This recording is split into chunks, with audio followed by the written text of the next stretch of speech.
ಜೈ ಭೀಮ್ ಸ್ನೇಹಿತರೆ, ನಿಮ್ಮ DMS voice ಚಾನೆಲ್ಗೆ ಸ್ವಾಗತ ಕೋರುತ್ತಿದ್ದೇನೆ. ನಮ್ಮ ಚಾನೆಲ್ ದಲಿತ್ ಮತ್ತು ಅಲ್ಪಸಂಖ್ಯಾತ ಸಮುದಾಯಗಳ ಹಕ್ಕುಗಳು, ವಿಜ್ಞಾನ, ಧರ್ಮ, ನೀತಿ, ಇತಿಹಾಸ ಮತ್ತು ಭಾರತೀಯ ಸಂವಿಧಾನದ ಅರಿವು ನೀಡಲು ಹಾಗೂ ಸಾಮಾಜಿಕ ನ್ಯಾಯಕ್ಕಾಗಿ ಕಾರ್ಯನಿರ್ವಹಿಸುತ್ತದೆ. ಇಂದು ನಾವು ಡಾಕ್ಟರ್ ಬಿ.ಆರ್. ಅಂಬೇಡ್ಕರ್ ಅವರ ದೃಷ್ಟಿಕೋನದಲ್ಲಿ ಮಾಧ್ಯಮದ ಜವಾಬ್ದಾರಿ ಮತ್ತು ಇವತ್ತಿನ ಗೋಧಿ ಮೀಡಿಯಾ ಮಾಡುತ್ತಿರುವ ಬಗ್ಗೆ ಮಾತನಾಡಲು ಬಯಸುತ್ತೇವೆ. ಬಾಬಾ ಸಾಹೇಬ್ ಅಂಬೇಡ್ಕರ್ ಅವರ ದೃಷ್ಟಿಯಲ್ಲಿ ಮಾಧ್ಯಮದ ಜವಾಬ್ದಾರಿ ಸಮಾಜದಲ್ಲಿ ಸಮಾನತೆ ಮತ್ತು ನ್ಯಾಯ ಸ್ಥಾಪನೆಗೆ ಮಾಧ್ಯಮ ಅತ್ಯಂತ ಪ್ರಮುಖ ಸಾಧನವೆಂದು ನಂಬಿದರು. ಮಾಧ್ಯಮವು ಶೋಷಿತರು, ದಬ್ಬಾಳಿಕೆ ಅನುಭವಿಸುವವರ ಧ್ವನಿಯಾಗಬೇಕು, ಸತ್ಯವನ್ನು ಬಹಿರಂಗಪಡಿಸಬೇಕು ಮತ್ತು ಜನರಲ್ಲಿ ಜಾಗೃತಿ ಮೂಡಿಸಬೇಕು ಎಂದು ಅವರು ಹೇಳಿದರು.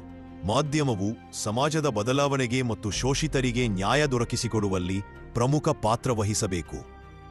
Baba Saheb doctor B R. ಅಂಬೇಡ್ಕರ್ ಅವರು ಮೂಕ ನಾಯಕ ಮತ್ತು ಇತರ ಪತ್ರಿಕೆಗಳನ್ನು ನಡೆಸಿ ದನಿಯಿಲ್ಲದವರ ಧ್ವನಿಯೇ ಮಾಧ್ಯಮವನ್ನ ಶಕ್ತಿಯಾಗಿ ಬಳಸಿದ್ದರು.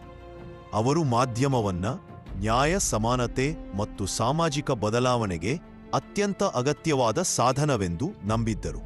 ಇವತ್ತಿನ ಗೋಧಿ ಮೀಡಿಯಾ ಇಂದಿನ ಕೆಲವು ಮಾಧ್ಯಮಗಳು ಸತ್ಯವನ್ನು ಮರೆಮಾಚುವುದು, ಶೋಷಿತ ಸಮುದಾಯಗಳ ಸಮಸ್ಯೆಗಳನ್ನು ಕಡೆಗಣಿಸುವುದು ಮತ್ತು ಅಧಿಕಾರಿಗಳ ಪರವಾಗಿ ಕೆಲಸ ಮಾಡುವುದನ್ನು ನಾವು ನೋಡುತ್ತಿದ್ದೇವೆ. ಇದು ಮಾಧ್ಯಮದ ಮೂಲ ಜವಾಬ್ದಾರಿಯನ್ನ ಮರೆತುಬಿಟ್ಟಿದೆ. ಮಾಧ್ಯಮವು ಎಲ್ಲರ ಧ್ವನಿಯಾಗಬೇಕಾಗಿರುವಾಗ ಕೆಲವರು ಮಾತ್ರದ ಪರವಾಗಿ ಕೆಲಸ ಮಾಡುವುದು ಸಮಾಜಕ್ಕೆ ಹಾನಿಕಾರಕ.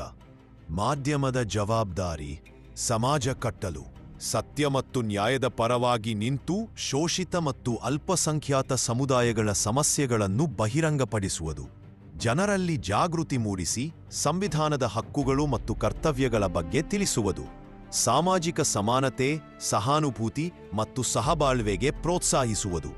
ನಿಮ್ಮೆಲ್ಲರ ಸಹಕಾರದಿಂದ ನಾವು ಈ ದಾರಿಯಲ್ಲಿ ಮುಂದೆ ಸಾಗಬಹುದು.